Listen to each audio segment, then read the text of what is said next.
In the hush of a state-of-the-art lab in Paris back in 2017, a team of international researchers from the Scan Pyramids project held their breath, eyes glued to a flickering monitor. These weren't your typical adventurers in dusty fedoras digging through sand. They were nuclear physicists and experts in cosmic radiation. Their gear wasn't shovels or brushes, but sophisticated muon detectors, gadgets designed to capture elusive subatomic particles born from the explosive deaths of distant stars light years away.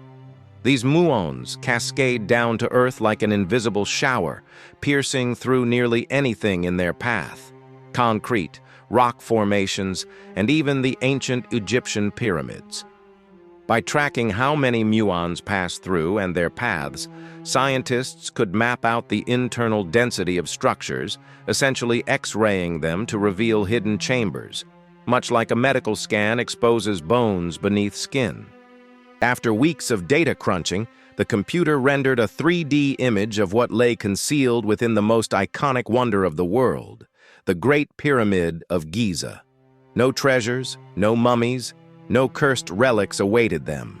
Instead, they uncovered something far more puzzling and unsettling: a massive void, a yawning emptiness smack in the middle of the pyramid, defying every blueprint and theory known to experts. For over 4,500 years, countless visitors, scholars, looters, and explorers had wandered mere feet away from it, oblivious to its presence. This wasn't some tiny, forgotten nook or narrow passage left by careless builders. Triple-checked by separate teams from France, Japan, and Egypt, the scans revealed a colossal space, comparable in scale to a Boeing 747 jetliner, stretching at least 100 feet long and soaring several stories high, lurking right above the famous Grand Gallery, the sloping hallway leading to the pharaoh's burial chamber. Before we dive deeper, a quick note. If you're enjoying this tale of ancient enigmas, your thumbs up and follow mean the world. Thanks a bunch. The global press went wild with headlines, and the archaeology community split into fierce factions. Some whispered in awe about the discovery of the century, perhaps the untouched tomb of Khufu himself, guarded by ingenious traps and decoy rooms. Others, led by the outspoken former Antiquities chief Zahi Hawass, dismissed it as hype, insisting it was just a cluster of minor cracks or varying stone densities misinterpreted by overeager physicists. Yet the enigma lingered, chilling like a draft in an old crypt. What if the planet's grandest monument, the sole survivor of the Seven Wonders, had been hiding its biggest secret in plain sight all along? What's sealed inside this enormous airtight cavity? And why did the ancient architects go to such extreme lengths to ensure no one ever uncovered it? To grasp why this void in the Great Pyramid sends shivers down spines and sparks wonder, we need to explore other eerie discoveries unearthed from Egypt's sands and temples. Let's journey through 8 more mind-bending finds from Egyptian tombs and shrines, circling back to our central mystery to unravel its secrets. We'll start with something seemingly mundane, not a glittering mask or massive coffin, but a humble scrap of metal. Picture this. In 1837, a bold British officer and explorer named Colonel Richard Weiss was probing the Great Pyramid with a controversial zeal. Known for his impatience, Weiss didn't hesitate to blast through ancient stone with gunpowder, earning him eternal scorn from purist historians. But his aggressive tactics yielded a stunning revelation. While clearing the southern air shaft from the king's chamber, his crew unearthed something embedded in the masonry: a thin iron plate, about 10 inches by 4 inches and a few millimeters thick. Big deal, right? Except the pyramid dates to around 2580 BCE, deep in the Bronze Age. Humanity back then erected monumental structures and mastered astronomy and math. But metalworking was limited to copper and bronze. The Iron Age, with its smelting techniques, wouldn't hit this region for another 1,500 years. Finding worked iron sealed in the original structure was like stumbling upon a smartphone in a medieval fortress, utterly impossible. Doubters pounced, accusing Weiss of planting it for fame and to justify his destructive digs. His sketchy reputation fueled the claims, and for decades the plate was branded a hoax. But in 1989, British museum experts re-examined it, and the findings flipped the script. Metallurgical tests confirmed its antiquity. Traces of gold leaf suggested it was ceremonial, not a lost tool. Then 21st century mass spectrometry nailed it. This wasn't meteoritic iron, which Egyptians occasionally forged from sky gifts, high in nickel. The plate's low nickel content meant it came from smelted ore, requiring mining, refining, and furnaces hotter than 2700 degrees, tech supposedly unknown to pyramid builders. Was this proof that ancient Egyptians secretly advanced metallurgy millennia ahead? Or a relic from an even older, lost civilization whose wisdom they inherited? This rusty fragment isn't just an artifact. It's a crack in the foundation of human history's timeline. Now, shift south from Giza to Abydos, one of Upper Egypt's oldest sacred sites. Here stands the majestic mortuary temple of Pharaoh Seti I, father of Ramses the Great, famed for its exquisite reliefs, the pinnacle of ancient artistry. But on a high ceiling beam, amid graceful hieroglyphs of birds, serpents, gods, and emblems of power, lurk shapes that jar modern eyes. Clear as day, figures resemble 20th century war machines, a craft with a fuselage, rotor blades, and tail like a helicopter. Nearby, what looks like a tank with a turret and cannon, and forms evoking a submarine or sleek aircraft. When images leaked online in the late 20th century, they ignited a frenzy. Proponents of ancient astronaut theories rejoiced. This was carved proof of extraterrestrial visits or lost tech. How else explain helicopter depictions over 3,000 years before Da Vinci's sketches? Mainstream scholars counter with palimpsest, an overwritten inscription.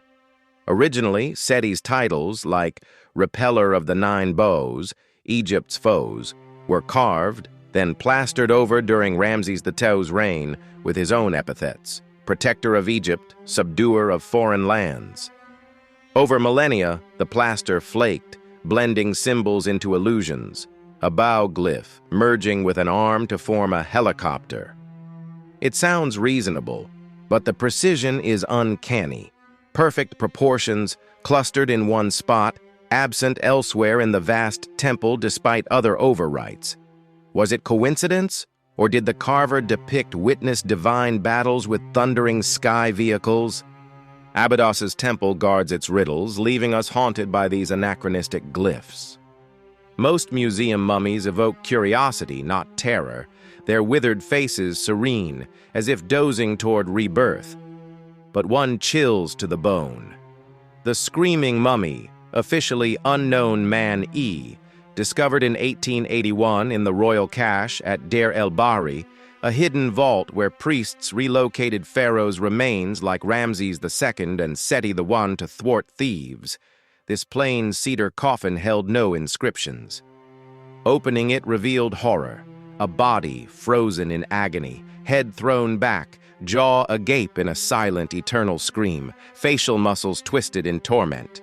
Everything screamed desecration by Egyptian standards. Limbs bound with leather straps, body wrapped in unclean sheepskin, taboo barring afterlife entry, organs left inside without proper canopic jars, just crudely salted like preserved meat.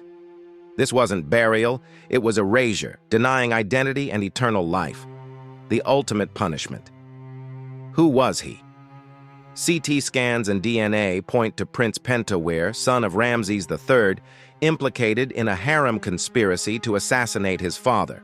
Court papyri say he chose his own end, likely poison or strangulation, his death throes etched forever. DNA links him to Ramses. A darker theory: his bloated chest suggests live burial, his final wail echoing in the sealed coffin amid suffocating darkness. This mummy isn't mere remains. It's frozen primal dread, echoing across ages. Sometimes the weirdest finds shatter cultural biases, revealing alien values. In 1859, French archaeologist Auguste Mariette unearthed Queen Ahotep's intact tomb in Dra Abu el Naga, mother of Amose-Fer, from the turbulent 16th century BCE when Egypt fought Hyksos invaders. Amid gold bracelets, electrum daggers, and crowns lay a bizarre necklace, 3 massive heavy golden flies meticulously cast. Flies? Symbols of filth today, but in ancient Egypt, the Golden Fly Order was the top military honor for bravery and persistence, like a fly's relentless return despite swats. Ahotep wasn't a palace recluse.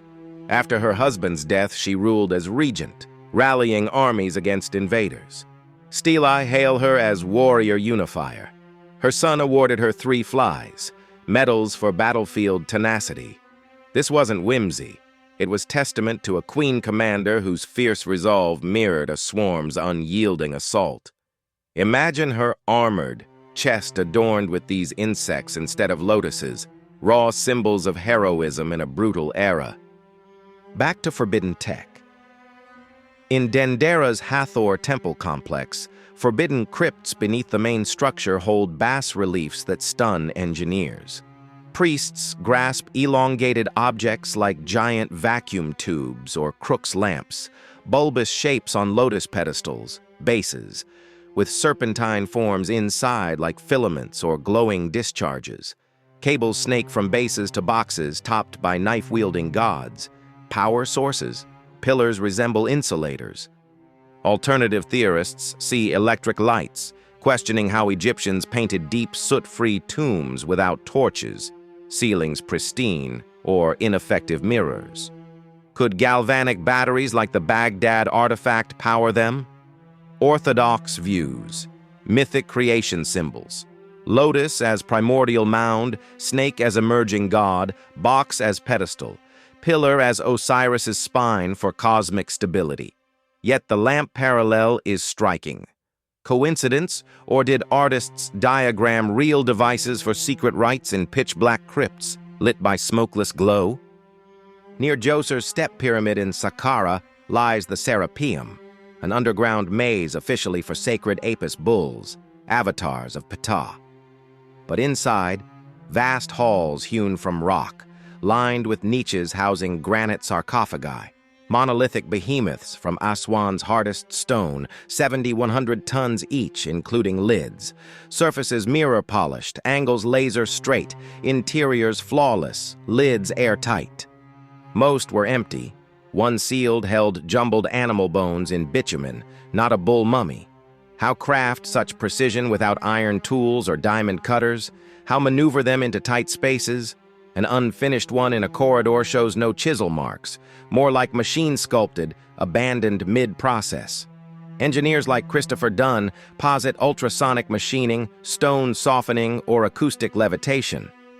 The Serapeum feels less like a tomb, more like a high-tech vault for something vital and perilous, left by builders beyond our comprehension. No Egyptian tale skips the infamous curse of Tutankhamun. In 1922, Howard Carter and Lord Carnarvon breached KV-62 in the Valley of Kings after fruitless hunts. Peering in, Carter uttered, "Yes, wonderful things." But with gold's gleam came shadows. Legend claims a clay tablet warned, "Death shall come on swift wings to him who disturbs the pharaoh's peace." Though debated, ensuing deaths fueled belief. Carnarvon died months later. Mosquito bite, shaving nick, blood poisoning, agonizing end in Cairo's Continental Hotel. City lights blacked out at his death. His dog in England howled and dropped dead. Chain continued. Friend George J. Gould caught pneumonia post-visit. Prince Ali Kamel Fahmy Bey shot by his wife. Radiologist Archibald Douglas Reed succumbed to mystery illness. Assistant A.C. Mace died of pneumonia. Carter's secretary, Richard Bethel, found dead, heart attack. His father suicided. Over 20 linked deaths in a decade. Skeptics blame toxic molds like aspergillus in sealed tombs, causing lung issues or coincidences amplified by hype. Counterpoint. Carter, most exposed, lived 17 more years, dying naturally at 64. Yet the pattern birthed an enduring myth of vengeful spirits. Flash to 1993, German roboticist Rudolf Gantenbrink probed the Queen's chamber shafts, narrow 8-inch squares angling up at 40 degrees, long thought vents but oddly sealed. His robot, Upuaut 2, after the path opener god, crawled 213 feet south, hitting a limestone door with copper handles, like knobs or terminals. Scandal erupted. Gantenbrink leaked to press, infuriating Hawass, who barred him. In 2002, National Geographic's robot drilled a tiny hole, revealing another door 8 inches behind. Why dual barriers in an inaccessible shaft? 2011's probe found red ochre marks, builder's notes. Ritualists say soul shafts for the pharaoh's Ka to ascend to stars, doors as afterlife gates. But from an unused chamber? Alternatives, electrical components in a power plant pyramid. These doors tease layered mysteries, foreshadowing bigger voids. And now back to the star. The Scan Pyramids. Big void. A cavern rivaling Notre Dame's nave or an airliner's body, sealed above the Grand Gallery. Pyramid's architectural marvel. Its existence upends Egyptology. Debates rage since 2017. 3 theories. Structural. A relief void to ease weight on the gallery's ceiling, like smaller ones over the king's chamber. But why so vast and sealed? Smaller sand-filled spaces would suffice. Secret tomb. The real burial of Khufu, with the known chambers as decoys. Vast, central, isolated. Perfect for untouched mummy and treasures eclipsing Toots. Construction ramp. French architect Jean-Pierre Houdin's model. Internal spiral ramps for hauling 60-ton blocks. Void as main incline. Sealed post-build. Explains engineering without impractical external ramps. Which holds, Egyptian officials block invasive probes to protect the monument. But advancing muon tech may soon peer inside non-destructively, revealing objects. Soon we might glimpse Khufu's core secret, tomb, build trick, or unimaginable third option. This void embodies pyramids. Deeper knowledge breeds more questions, a timeless stone enigma. Huge thanks for sticking through. Your like, sub, and bell notification keep us going. Stay tuned for more.